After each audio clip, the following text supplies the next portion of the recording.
स्वागत है आपका। आप देख रहे हैं प्राइम न्यूज, आपके साथ हूं मैं मीनाक्षी। तो देखिए, प्रधानमंत्री नरेंद्र मोदी का आज वाराणसी का दौरा है। चुनाव से पहले इस दौरे को कई मायनों में महत्वपूर्ण भी बताया जा रहा है। तो अब से थोड़ी देर में वाराणसी पीएम नरेंद्र मोदी पहुंच जाएंगे। कई विकास कार्यों का उद्घाटन शिलान्यास यहां पर पीएम के हाथों से होगा। 1500 करोड़ की विकास योजनाओं का उद्घाटन करेंगे पीएम। सीएम योगी और राज्यपाल भी उनके स्वागत में वहां मौजूद रहेंगी।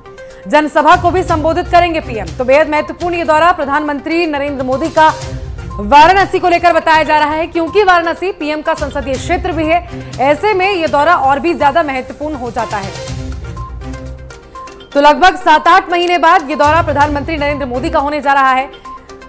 पीएम के दौरे से पहले पूरे काशी को दुल्हन की तरह सजाया गया है। साथ ही आपको बताते चले कि लगभग 5-6 घंटे का यह पूरा कार्यक्रम प्रधानमंत्री का आज वाराणसी को लेकर रहने वाला है, जिसमें सबसे पहले वो बीएचयू जाएंगे, जहां पर 1500 करोड़ की योजनाओं का शिलान्यास लोकार्पण करेंगे। जिसके बाद लोगों को भी संबोधित करेंगे, जनसभा को संबोधित करेंगे और फिर सीधा जाएंगे रुद्राक्ष कन्वेंशन सेंटर।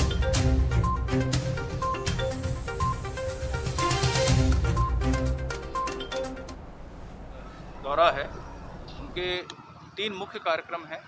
तीनों कार्यक्रमों के लिए अलग अलग सुरक्षा व्यवस्था हम लोग के द्वारा की गई है। एसपीजी के द्वारा बाकायदा एएसएल की कार्रवाई की गई। उसके उपरांत कल हम लोगों ने विधिवत रिहर्सल भी किया है। पीएसी, सीपीएमएफ, सिविल पुलिस, एटीएस के कमांडोज। तो इस तरीके से मैं कहना चाहूँगा कि पुख्ता सुरक्षा व्यवस्था के इंतज़ाम किए गए हैं। जहाँ तक कि यातायात की बात है, उसके हम लोगों ने शहर के डाइवर्जन स्कीम्स भी लागू की हैं और हमारा उद्देश्य है कि आम जनता को किसी प्रकार की असुविधा ना हो, मिनिमम इनकन्वीनियंस कॉज करें हम। वाराणसी को लेकर दौरा है। लगभग 10:30 बजे प्रधानमंत्री वाराणसी पहुंच जाएंगे, जिसके बाद कई कार्यक्रम होने हैं। लेकिन क्योंकि चुनाव भी करीब है और ऐसे में चुनावी हलचल के बीच पीएम का ये दौरा कई मायनों में अहम माना जा रहा है। लवकेश पांडे हमारे संवाददाता सीधे हमारे साथ जुड़ गए हैं ज्यादा जानकारी लेकर। लवकेश, क्या हलचल नजर आ रही है पीएम के पहुंचने से पहले वाराणसी में? जी बिल्कुल, देखिए हम मीनाक्षी आपको बता दें कि पीएम कुछ ही देर में यहाँ वाराणसी पहुंचेंगे। उसको लेकर के तमाम जो बीजेपी कार्यकर्ता है वो काफी उत्साहित है। हर चौराहे से लगभग बीजेपी कार्यकर्ता उनके स्वागत के लिए तैयार है। जहाँ से प्रधानमंत्री नरेंद्र मोदी का काफिला गुजरेगा, वहाँ पर हर हर महादेव के नारों के साथ गुजरेगी और कराची के सांसद और देश के प्रधानमंत्री का वो अपने स्वागत करेंगे। अगर हम तैयारियों की बात करें तो अगर तैयारियां पूरी कर ली गई है, सुरक्षा व्यवस्था के पुख्ता इंतजाम हो चुके हैं। जब हमारी कमिश्नर से बात हुई तो कमिश्नर ने भी बताया कि देश की सुरक्षा का सवाल प्रधानमंत्री नरेंद्र मोदी आने वाले, इस तरीके से लेकर तमाम ऐसे सुरक्षा व्यवस्था किए गए हैं, उनको इस तरीके से किया गया। और भी जो मतलब की जो आस पड़ोस से जुड़े हैं उनको रूट डाइवर्जन के लिए कि आम जान मानस के लिए कोई तकलीफ न हो, उसको लेकर के। लेकिन मीनाक्षी हम आपको बता दें कि जिस तरीके से 7-8 महीने के बाद प्रधानमंत्री नरेंद्र मोदी यहाँ वाराणसी में आ रहे हैं, उसको लेकर के तैयारियां पूरी कर चुकी है। और देखिए सबसे बड़ा जो बना है अंतर्राष्ट्रीय सहयोग एवं सम्मेलन केंद्र जो रुद्राक्ष बना है, जापान और भारत की जो दोस्ती रंग लाई है, उसको लेकर के किस तरीके से दुल्हन के तरीके को सजाया गया, उसको लेकर पूरी तरीके से यहाँ से तैयारियां पूरी कर दी गई है। हालांकि अगर हम बात करें चुनावी दौर की, क्योंकि यूपी का चुनाव भी देखिए मीनाक्षी अब पास में है, दूर नहीं है, क्योंकि राजनीतिक पार्टियों के लिए 7-8 महीने का वक्त कम है। देखने में ज्यादा लग रहा है लेकिन वक्त तो कम ही है, लेकिन तैयारियां पूरी करनी है। ऐसे में जो वाराणसी के विकास की बात कर रहे थे, जो फोटो बनाने का सपना था, तमाम ऐसी चीजें थी, उसको लेकर के थोड़ा सा जो हुआ था कि तैयारियां पूरी कर ली जाए कि विपक्ष पार्टियों को कम से कम और भी जगह सुनो है। लेकिन काशी में जो काशी की बात करें, काशी के विकास की बात करें तो काशी को लेकर के राजनीतिक चर्चाएं न हो और जो भी अधूरे कार्य बिल्कुल लवकेश, क्योंकि ये प्रधानमंत्री नरेंद्र मोदी का संसदीय क्षेत्र भी है, इसलिए जाहिर है वहां के लोगों में उत्साह है और यही वजह है कि पूरी काशी को दुल्हन की तरह सजाया गया है। लेकिन क्योंकि सुरक्षा लिहाज से भी चाक चौबंद तैयारियां की गई है, क्या कुछ व्यवस्था सुरक्षा के लिहाज से देखने को वहां पर मिल रही है? क्योंकि कल ही से कमिश्नरेट में धारा 144 भी लगा दी गई है। जी बिल्कुल मीनाक्षी, देखिए धारा 144 लगा दी गई है। प्रधानमंत्री नरेंद्र मोदी की सुरक्षा की बात करें तो 4 दिन पहले से ही एसपीजी यहाँ पर वाराणसी में पहुंच चुकी है। सुरक्षा के पूरे पुख्ता इंतजाम, जो सुरक्षा के इंतजाम है सब अपने हाथों में बागडोर संभाल लिए हैं। और एसपीजी की जो गार्ड है यहाँ पे, जो एसपीजी कर्मचारी है, वो पूरी तरीके से सुरक्षा व्यवस्था किसी भी तरीके से कुछ ना हो, जमीन से लेकर आसमान तक सुरक्षा के पूरे पुख्ता इंतजाम कर लिए गए हैं। जिन सड़कों से प्रधानमंत्री का काफिला गुजरेगा वहां पे चप्पे चप्पे पे पैनी नजर होगी, किस तरीके की सुरक्षा व्यवस्था है, इसको लेकर के जायजा लेते रहते हैं। बता दें आपको कि कल देर रात मुख्यमंत्री योगी आदित्यनाथ परसों भी पहुंचे थे, कल भी पहुंचे देर रात, लेकिन सुरक्षा व्यवस्था प्रधानमंत्री की किस तरीके की है, क्या हकीकत है, उसको जानने के लिए मुख्यमंत्री योगी आदित्यनाथ पहुंच चुके, कल रात में ही पहुंच चुके हैं। अगर हम बात करें, अगर काशी की बात करें, तो काशी के सुरक्षा व्यवस्था हो चाहे विकास कार्य हो, सबसे बड़ा योगदान जो होता है वो मुख्यमंत्री योगी आदित्यनाथ का, क्योंकि मुख्यमंत्री योगी आदित्यनाथ महीने में 1 से 2 बार हमेशा वो दौरा करते रहते हैं, काशी के विकास हो या सुरक्षा की बात हो। बिल्कुल, लवकेश कन्वेंशन सेंटर की बात कर लेते हैं। जिस कन्वेंशन सेंटर के बाहर आप खड़े हैं, 2015 में इसकी नींव भी प्रधानमंत्री के हाथों से ही रखी गई थी। तब उनके साथ जापान के पीएम भी मौजूद थे। हालांकि आज उनके साथ जापान के कुछ डेलीगेट्स मौजूद होंगे उद्घाटन के समय पर। जी बिल्कुल मीनाक्षी, देखिए अगर हम गुजरात की बात करें तो 2015 में जिस तरीके से यहाँ पे न्यू रखी गई थी, जापान के पीएम भी मौजूद थे, लेकिन अब जापान के पीएम तो नहीं है, लेकिन उनके जापान के डेलीगेट कुछ है। और सबसे बड़ी चीज हम तो आपको पहले ही कल ही दिखा चुके हैं, जो ये दुल्हन की तरह जो कन्वेंशन सेंटर गुजरात को बनाया गया है, यहाँ पर पूरी तरीके से सुरक्षा व्यवस्था आप देख सकते हैं कि गेटों को फूलों को सजाया गया है। ये भी बताइए कि ये कन्वेंशन सेंटर लोगों के लिए किस तरह से लाभदायक रहेगा, कितना मददगार, किन चीजों में उनके लिए काम आएगा ये कन्वेंशन सेंटर?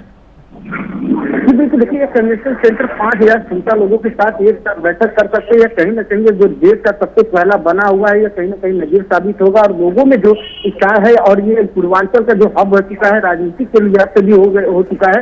ये गुजरात कन्वेंशन सेंटर जो जापान और भारत की दोस्ती मित्रता जो रंग लाई है, वो कहीं ना कहीं एक नजीर साबित हो रहा है क्योंकि जिस तरीके से भारत और जापान की जो मित्रता के ये प्रतीक है, ये जो लगा है, इसको लेकर के पूरी तरीके से तैयारी पूरी कर चुके हैं। यहाँ पे प्रधानमंत्री नरेंद्र मोदी पहुंचेंगे और सबसे पहले वो गुजरात का पेड़ लगा करके ही अंदर एंट्री करेंगे और लगाने के बाद देखेंगे कि किस तरीके से जापान की तरफ से यह गुजरात कन्वेंशन सेंटर बना हुआ है।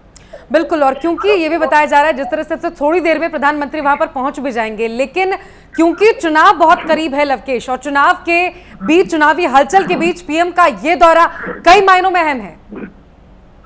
बिल्कुल, देखिए हमने पहले ही बताया था कि राजनीतिक हिसाब से करने के लिए तो 7-8 महीने रह गए हैं, लेकिन राजनीतिक लिहाज से देखिए तो तैयारियां पूरी करने के लिए यह समय राजनीतिक पार्टियों के लिए बेहद समय, चाहे कोई भी पार्टी हो, सत्ता पक्ष को घेरने का काम ही करती है, उसकी कमियों को दिखाने की कोशिश करेगी, तो कम से कम काशी में जो विकास होने हैं, जो काशी के कार्य है, काशी को लेकर के सवाल न उठे, क्योंकि प्रधानमंत्री का संसदीय क्षेत्र है। और राजनीतिक हिसाब से बात करें तो राजनीति का यहाँ पे एक हब हो चुका है, कोई भी पार्टी हो।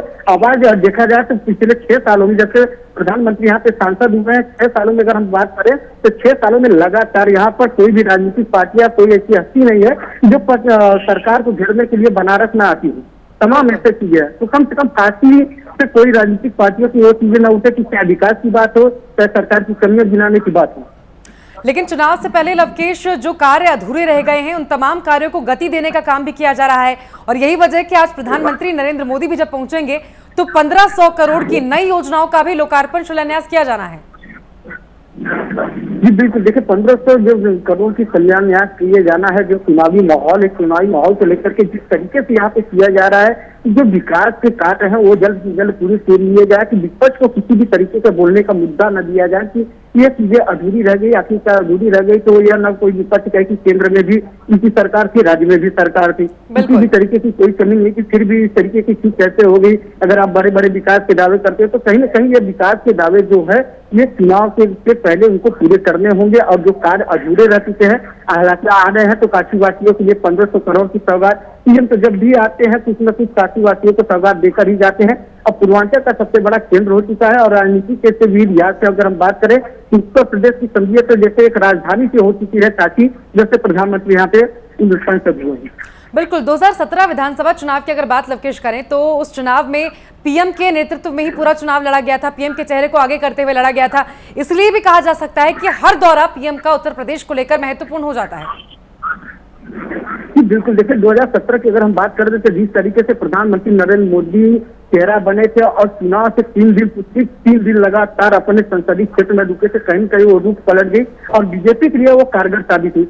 8 सीटों पर बीजेपी ने बाजी मारी थी बिल्कुल पूरी तरीके से। यह कहीं न कहीं और ये कीमती है क्योंकि ये बीजेपी का गढ़ है। अगर हम आंकड़ों की बात करें तो विपक्ष को किसी भी तरीके से कोई कमी नहीं देने की जरूरत होगी, क्योंकि अब सरकार को काम भी तेजी से करना है। अब विपक्ष लगातार तो खोजेगी ही कि कमी किस तरीके की है सत्ता पक्ष की। तो सरकार को अब यह कहीं न कहीं करना होगा कि जो कमियां हैं उसको जल्द से जल्द दूर कर लिया जाए और इस कमी को पूरा करने के लिए मुख्यमंत्री योगी आदित्यनाथ खुद बागडोर संभाले हुए हैं। हर जिले का ताबड़तोड़ दौरा कर रहे हैं और वहाँ पे जो कमियां हैं उसको दिशा निर्देश कर रहे हैं। चाहे स्वास्थ्य की बात कर रहे, हम स्वास्थ्य की बात कर रहे, जो तीसरा वेव आना है उसको लेकर के मुख्यमंत्री योगी आदित्यनाथ खुद है। लेकिन आज प्रधानमंत्री नरेंद्र मोदी भी डॉक्टरों के साथ वार्तालाप करेंगे कि तीसरी वेव को लेकर किस तरीके की तैयारी। बिल्कुल, आज पीएम के दौरे में यही वजह है कि डॉक्टरों से मुलाकात भी शामिल है और कन्वेंशन सेंटर के उद्घाटन के बाद डॉक्टरों से मुलाकात के लिए जाएंगे पीएम, जहां पर क्योंकि तीसरी लहर को लेकर लगातार चेताया जा रहा है और मामले बढ़ते हैं तो किस तरह से निपटा जाएगा उसकी समीक्षा यहाँ पर पीएम करेंगे।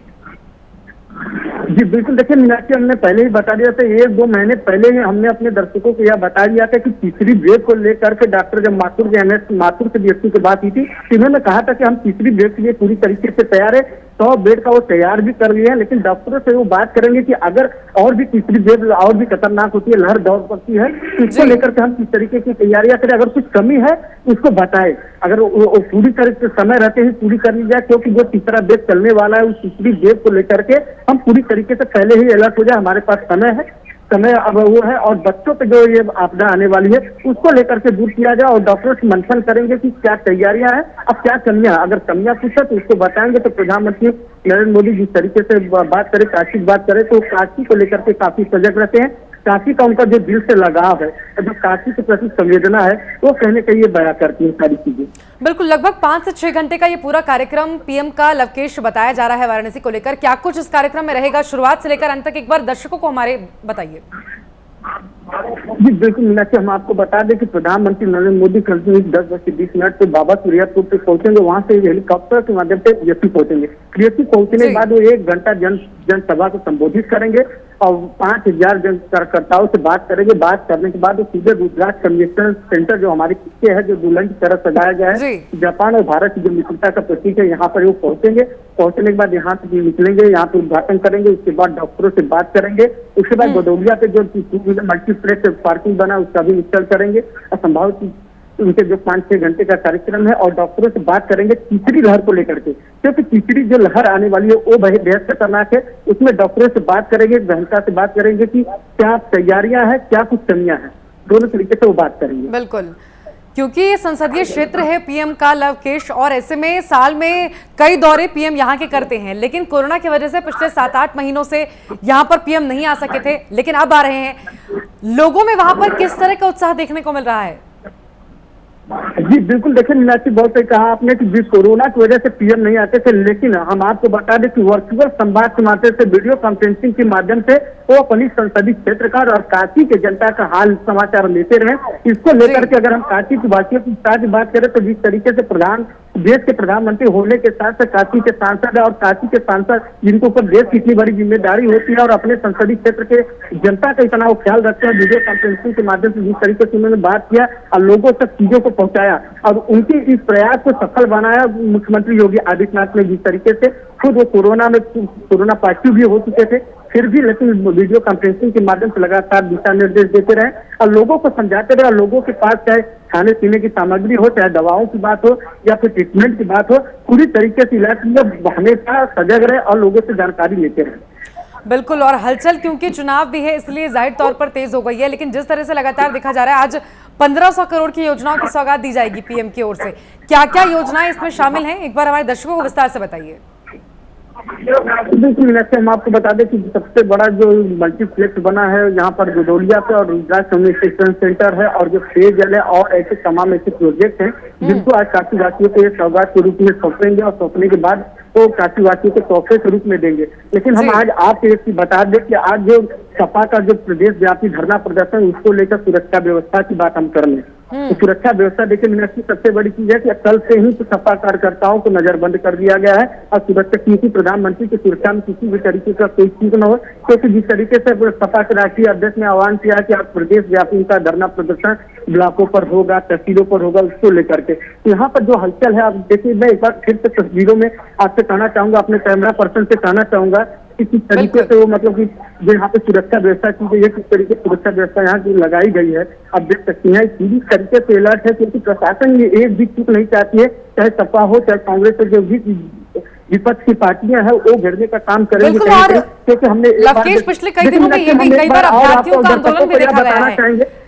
सीएम आवास के घेराव के लिए कई बार अभ्यर्थी पहुंचे, ऐसे में कहीं फिर से उनका आंदोलन यहां पर भी ना हो जाए, इसको लेकर भी जाहिर तौर पर सख्ती और तैयारी पुलिस की ओर से की गई होगी। जी बिल्कुल मीनाक्षी, देखिए सख्ती और बरतने की जरूरत है। सुरक्षा के एहतियात की बात करें क्योंकि जिस तरीके से दूसरी बार जो पिछली बार जो पीएम आए थे तो उसमें जो सती सिंह जिलाध्यक्ष रहे, उनके एक लड़के ने काला झंडा दिखाया था, उसको लेकर के कहीं न कहीं ऐसी चीजें हो जाए, फील्ड के सामने जिस तरीके से कूद कर दिखाया था, यह कहीं न कहीं प्रशासन की सुरक्षा का चूक था। तो अब उससे सीख लेकर के वाराणसी की प्रशासन और उत्तर प्रदेश की सरकार जो प्रशासनिक व्यवस्था है वो चूक नहीं करना चाहती है, क्योंकि देश की सुरक्षा का सवाल है। बिल्कुल, कन्वेंशन सेंटर की लगातार जिस तरह से आप तस्वीरें हमें दिखा रहे हैं, जिस तरह से सजाया गया, एक बार फिर पूरे कन्वेंशन सेंटर की बाहर से तस्वीर आप दिखाइए, किस तरह से सजाया गया और क्या कुछ खास इस कन्वेंशन सेंटर में है, वो भी हमारे दर्शकों को बताइए। जी बिल्कुल मीनाक्षी, हम आपको दिखाना चाहेंगे किस तरीके से कन्वेंशन सेंटर को आप देख सकती हैं कि किस तरीके से सजाया गया है और इस गेट को पूरी तरीके से सजाया गया है। देखिए हम आपको दर्शकों को दिखाना चाहेंगे, जो ये बीच में देखिए वहाँ पे जो लगा है, जो खाली जगह है उसी में वो रुद्राक्ष का पेड़ लगाकर मुख्यमंत्री प्रधानमंत्री नरेंद्र मोदी तो वहाँ पे पेड़ लगाएंगे। तो वो जो तस्वीरें हैं आप देख सकते हैं किस तरीके से दुल्हन की तरह यहाँ पे सजाया गया है।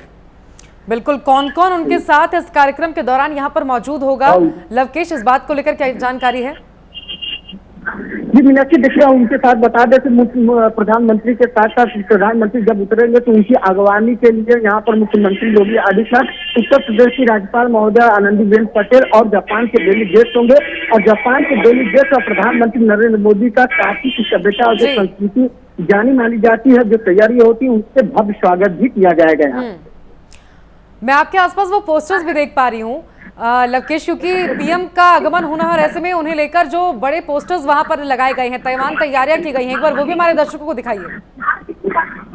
जी बिल्कुल, हम आपको दिखाना चाहेंगे मीनाक्षी की, देखिए किस तरीके से यहाँ की फोर्स व्यवस्था यहाँ पर चप्पे चट्टे पे लगातार प्रशासनिक अधिकारी यहाँ पर लगे हुए हैं, रनिंग कर रहे हैं, बैरिकेडिंग कर दी गई है। जो कन्वेंशन सेंटर है, कुछ ही देर में प्रधानमंत्री नरेंद्र मोदी का यहाँ पर आगमन होना है, उसको लेकर के देखिए पूरी तरीके से बैरिकेडिंग कर दी गई है। अंदर भी आप देख सकते हैं, तस्वीरों में हम अपने कैमरा पर्सन से दिखाना चाहेंगे कि देखिए किस तरीके से अंदर कितनी भारी फोर्स के साथ मुस्तैद हो चुकी है। बिल्कुल बिल्कुल, मैं रुकूंगी लवकेश आपको। इस बीच अपने दर्शकों को एक बड़ी खबर हम बता दें कि दिल्ली से वाराणसी के लिए पीएम नरेंद्र मोदी रवाना हो चुके हैं।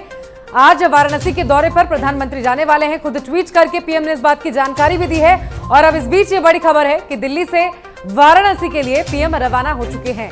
तो कुछ ही देर में वाराणसी पीएम पहुंच जाएंगे। जिस तरह का पूरा कार्यक्रम है कि लगभग 10:30 से 11 बजे के बीच वाराणसी पहुंचेंगे, उसके बाद बीएचयू जाएंगे। बीएचयू में कई कार्यक्रम हैं, हजारों की करोड़ों की योजनाओं का शिलान्यास, परियोजनाओं का लोकार्पण वहां पर किया जाना है। उसके बाद संबोधन है और फिर कन्वेंशन सेंटर जाने का प्लान है। लेकिन इस बीच ये बड़ी खबर एक बार फिर दर्शकों को बता दें कि पीएम नरेंद्र मोदी दिल्ली से वाराणसी के लिए रवाना हो चुके हैं। लगातार हमारे संवाददाता लवकेश हमारे साथ जुड़े हुए हैं। लवकेश, पीएम रवाना हो चुके हैं वाराणसी के लिए, क्या अपडेट, क्या हलचल वहां पर देखने को मिल रही है?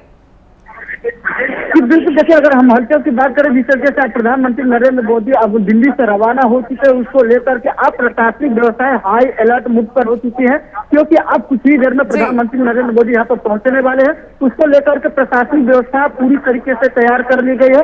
अगर हम बाबतपुर एयरपोर्ट की बात करें तो बाबतपुर एयरपोर्ट को 2 किलोमीटर के दायरे में पूरी तरीके से सुरक्षा व्यवस्था अपने कब्जे में एसपीजी ने ले ली है, क्योंकि अभी हाल ही में जिस तरीके से आतंकवादी को उत्तर प्रदेश की राजधानी में पकड़ा गया, उसको लेकर के पूरी तरीके से सुरक्षा व्यवस्था आप देखिए साफ प्रबंध कर दी गई है।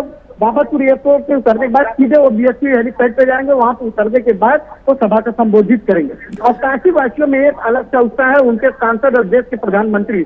अब वाजिब है कि काशी की जनता इसलिए खुश है कि जो जो बनारस के काशीवासी हैं, जो उन्होंने देश के लिए दो बार लगातार दो बार प्रधानमंत्री दिया, यह गौरव की बात है कि काशीवासियों के लिए अब खुद प्रधानमंत्री भी मानते हैं कि जो काशी की जनता उन्हें सम्मान देती है, उन सम्मान में चार भी लगाते रहते हैं और काशी की जनता का हालचाल लेते रहते हैं और काशी की जनता को बिल्कुल लवकेश, वैसे तो ये संसदीय क्षेत्र है पीएम का, वो आते रहते हैं, यहाँ दौरा करते रहते हैं, लेकिन क्योंकि चुनाव बहुत करीब है, 7-8 महीने का वक्त चुनाव में भी बाकी है, चुनावी हलचल भी राज्य के अंदर तेज है और इसीलिए इस बीच पीएम का वाराणसी पहुंचना कई मायनों में अहम माना जा रहा है। साथ ही क्योंकि कई करोड़ की योजनाओं का लोकार्पण शिलान्यास भी पीएम की ओर से किया जाना है, यानी कि सीधे सीधे समझा जाए तो जो काम अधूरे रह गए हैं सरकार की ओर से उसे पूरा करना और उसे गति देने का काम यहाँ पर आज किया जाएगा। जी बिल्कुल मीनाक्षी, देखिए चुनावी हलचल की हम बात करें तो समय तो कम है, लेकिन इस समय में अगर बात करें तो जो ये 1586 करोड़ की परियोजनाओं का शिलान्यास करेंगे और काशीवासियों को तोहफा देंगे, यह कहीं ना कहीं जिस तरीके से 2017 में 8 सीटों पर बीजेपी ने बाजी मारी थी, अब उन 8 सीटों पर इनको बाजी मारने के लिए कड़ी मशक्कत करनी पड़ेगी, क्योंकि विपक्ष भी कई मुद्दों पे घेरेगी इनको। इसको लेकर के अगर विकास के रथ के पहिए जो बनारस के हैं उसमें कहीं ना कहीं ये चीजें ना हो कि कमियां दिखने को मिले, प्रधानमंत्री के यह बयान बहुत ही मायने रखेगी, क्योंकि काशी की जनता के सबसे दुलारे अगर कोई है तो प्रधानमंत्री नरेंद्र मोदी है। अब जिस तरीके से आपने देखा है कि काशी की जनता ने उन्हें लगातार 2 बार जिताकर देश के सर्वोच्च गद्दी पर बैठाने का कार्य किया, यह कहीं ना कहीं काशी की जनता का लाड और प्यार है और उसी लाड और प्यार के लिए सम्मान में हमेशा करते हैं और काशीवासियों के लिए सौगात देते हैं और यह मायने रखेगा प्रधानमंत्री का एक बार का यह दौरा कहीं कहीं मायने रखेगा। ठीक है लवकेश, मैं लौटूंगी आपके पास। हमारे साथ प्रभात तिवारी वरिष्ठ पत्रकार जुड़ गए हैं ज्यादा बातचीत के लिए। प्रभात त्रिपाठी जी, बहुत स्वागत है आपका प्राइम न्यूज पर। क्योंकि चुनावी हलचल के बीच पीएम का दौरा वाराणसी को लेकर हो रहा है, वैसे तो ये उनका संसदीय क्षेत्र है, दौरा करते रहते हैं, लेकिन कोरोना की वजह से कई महीनों से वो नहीं आ सके थे, कैसे इस दौरे को देखा जाए? देखिए मीनाक्षी, निश्चित तौर पर जिस तरीके से प्रधानमंत्री नरेंद्र मोदी का काशी का ये 72वां दौरा है, तो जब मैं कहूंगा कि हर महीने का एक एवरेज मान के चला जाए जब से नरेंद्र मोदी काशी के सांसद बने हैं, और ये एक स्मार्ट काशी बनाने की जो बात या क्योटा बनाने की बात की गई थी, उसमें एक सांस्कृतिक नगरी में को पूरी तरीके से जिस तरीके से डेवलप किया है, 1583 करोड़ की परियोजनाओं का आज लोकार्पण और शिलान्यास हो रहा है। ये काशी वासियों के लिए एक बड़े सौभाग्य की बात है, क्योंकि बाबा विश्वनाथ मंदिर पे वहां पे जो है वहां विश्वनाथ धाम का पूरा एक जो बन रहा है वो बहुत एक जबरदस्त है। उसके अलावा जो घाटों की स्थिति थी वो बहुत खराब थी, लेकिन जब से प्रधानमंत्री नरेंद्र मोदी काशी के सांसद हुए हैं तब से काशी की दशा और दिशा थोड़ी बदल रही है। और आज जो ये 1583 करोड़ रुपए की जो परियोजनाओं का वो अब से कुछ ही देर में जो है वो लोकार्पित करेंगे, अपनी जनता को समर्पित करेंगे। उसमें एक रुद्राक्ष कन्वेंशन सेंटर है जो जापान के सहयोग से बना हुआ है, और एक निश्चित तौर पर मैं इसको ये कहूंगा कि जो प्रधानमंत्री जिस क्षेत्र से चुन के आते हैं वो वहां का विकास होना लाजमी है। लेकिन एक सवाल और भी है कि जिस तरीके से प्रधानमंत्री अपने संसदीय क्षेत्र को चमका देते हैं, उसी तरीके से अगर देश के सारे सांसद अपने अपने क्षेत्रों को पे वहां भी और योजनाएं जाएं, यानी कि खाली काशी को ही हमें क्योटा बनाना है। अगर प्रदेश को हमें स्मार्ट सिटी बनाना है तो प्रदेश में बहुत से ऐसे शहर भी हैं जहां स्थिति वाकई बहुत खराब है। लेकिन आज हम बात करेंगे बनारस की, तो बनारस की जनता को बहुत बड़ी सौगात मिलने जा रही है, और जापान के सहयोग से जो रुद्राक्ष तमाम सौगातों के साथ प्रभात जी, जिस तरह से आपने भी जिक्र किया कि कन्वेंशन सेंटर, रुद्राक्ष कन्वेंशन सेंटर, जिसकी नींव 2015 में खुद पीएम ने रखी थी, उनके साथ उस वक्त जापान के पीएम भी मौजूद थे, लेकिन आज उनके डेलीगेट्स मौजूद होंगे जापान से। ऐसे में इसका कितना फायदा, कितना असर लोगों पर होने वाला है, वाराणसी वासियों को कितना फायदा? देखिए निश्चित तौर पर जब कोई कहीं की टेक्नोलॉजी आती है, जापान से लोग आए थे, इस सेंटर को उन्होंने बनाया और ये एक सांस्कृतिक बहुत बड़ा सेंटर बन रहा है। और गदौलिया में एक मल्टी लेवल 2 व्हील पार्किंग भी हो गई है, पॉलिटेक्निक है, पंडित दीनदयाल उपाध्याय चिकित्सालय बन रहा है, 100 बेड का SC विंग BHU बन रहा है। तो ये सब जो विकास कार्य देखिए जो होते हैं वो जनता के लिए है, और निश्चित तौर पे ये रुद्राक्ष जो कन्वेंशन सेंटर है ये आने वाले समय में आज इसकी जिस तरीके से प्रधानमंत्री अभी अब से कुछ देर बाद उसको लेकिन प्रभात जी, इस दौरे को चुनाव से जोड़कर देखना कितना सही होगा?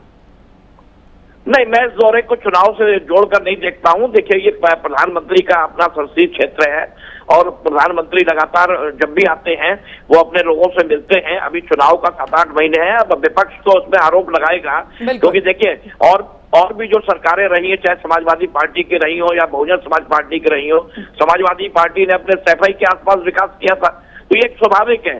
तो इसको चुनाव से जोड़ के नहीं देखना चाहिए, ये प्रदेश के विकास से इसको जोड़ के देखना चाहिए।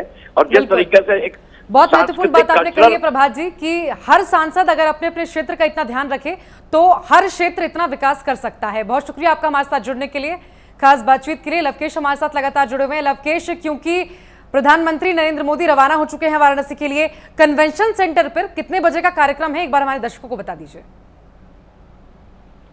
हम आपको बता दें प्रधानमंत्री नरेंद्र मोदी वहां से रवाना हो चुके हैं। अब ऐसे में हलचल तेज हो गई है, सुरक्षा व्यवस्था चाक चौबंद कर दी गई है। हम अपने कैमरा पर्सन को दिखाना चाहेंगे। अब देखिए, जो हमारे पीछे भीड़ दिख रही थी अब वो भीड़ नहीं दिख रही है। अब जो भीड़ है वो प्रशासनिक है, क्योंकि सुरक्षा की बात करें, अगर सुरक्षा के एहतियात की बात करें, आप प्रधानमंत्री वहां से रवाना हो चुके हैं तो कुछ ही देर में वो यहाँ पे पहुंचेंगे। 1 घंटे वहाँ पे DSC में सभा को संबोधित करेंगे। उसके बाद रुद्राज कम्युनिकेशन सेंटर जो ये दुल्हन की तरह सजाया गया, आप देख सकते हैं किस तरीके से दुल्हन की तरह यह सजाया गया, उसको लेकर के पूरी तरीके से तैयारियां हैं। यहाँ पर वो पहुंचेंगे लगभग 12:20 वो यहाँ पे पहुंचेंगे। और सबसे पहले हमने जो तस्वीरों में दिखाया था वहाँ पर एक रुद्राज का पेड़ लगाने के बाद वो यहाँ पर निश्चय करेंगे। उसके बाद DSC के डॉक्टर लवकेश, पूरी हलचल पर आप नजर बनाए रखिए, आगे भी आपसे जानकारी लेंगे। बहुत शुक्रिया आपका हमारे साथ जुड़ने के लिए। तो चलिए इसी के साथ फिलहाल इस बुलेटिन में बस इतना।